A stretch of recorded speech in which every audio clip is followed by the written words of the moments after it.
सबको जय मसीह की। आज का पवित्र वचन 1 शमूएल की पुस्तक उसके 17 अध्याय के 45 से लिया गया है। यहाँ इस प्रकार से लिखा है, दाऊद ने पलिश्ती से कहा, तू तो तलवार और भाला और सांग लिए हुए मेरे पास आता है, परंतु मैं सेनाओं की यहोवा के नाम से तेरे पास आता हूँ, जो इज़राइली सेना का परमेश्वर है, और उसी को तूने ललकारा है। आमीन। मेरे प्रियो, आज हम यहाँ पर गोलियत के जीवन के बारे में जानेंगे। गोलियत एक पलिश्ती वीर था। गोलियत की ऊंचाई 9 फीट की थी। उसके सिर पर पीतल का टोप और पीतल का झिलम था, जिसका वजन 57 किलो का था। पाँव पर पीतल का कवच था और पीठ पर पीतल का एक भरचा था। उसके हाथ में 7 किलो का माथा वाला एक धारदार भाला था। उसका ढाल ढोने वाला उसके आगे आगे चलता था। युद्ध घोषित कर दिया गया था और उसके द्वारा सब इजरायलियों को एक चुनौती दी गई थी कि वे एक व्यक्ति को उसके साथ लड़ने के लिए, उसे पराजित करने के लिए भेजे। इजराइल के सारे योद्धा और शाऊल राजा भी इस वीर से भयभीत था।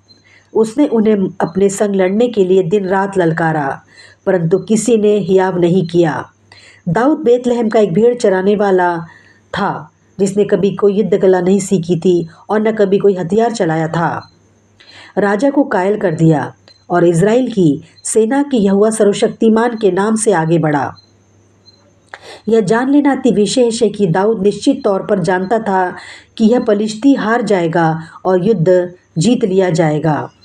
हमारे जीवन में भी कई ऐसी समस्याएं आती हैं जो हमें दानव की तरह लगती हैं और हम डरते हैं कि हम इनका सामना नहीं कर पाएंगे, और परमेश्वर में अपने विश्वास की कमी से हम इनसे मुकाबला नहीं करते हैं, परंतु परमेश्वर हमें सफलता देने के योग्य है।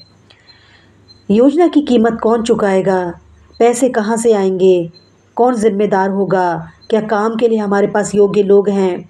ये सब आम प्रश्न हैं जो हमें सर्वशक्तिमान, सर्वज्ञानी, सर्वव्यापी से हमारे विश्वास को कम कर देते हैं।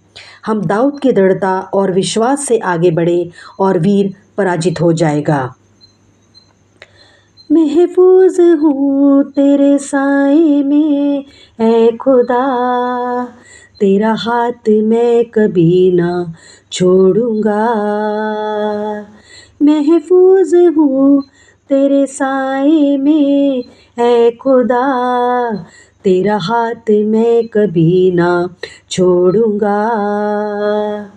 अपने साए में मुझको छुपा,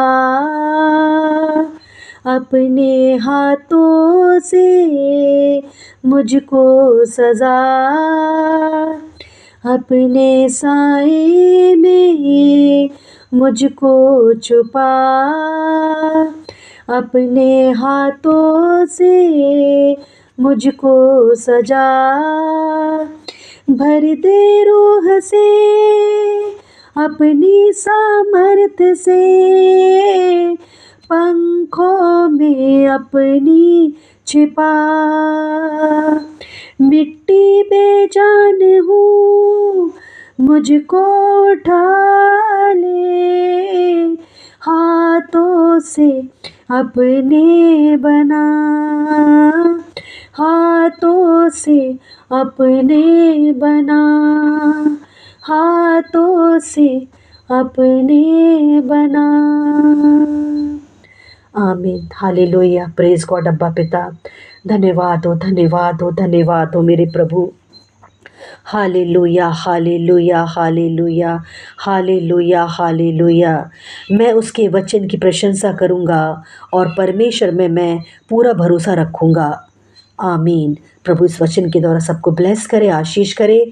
God bless you all. Shalom लेखा।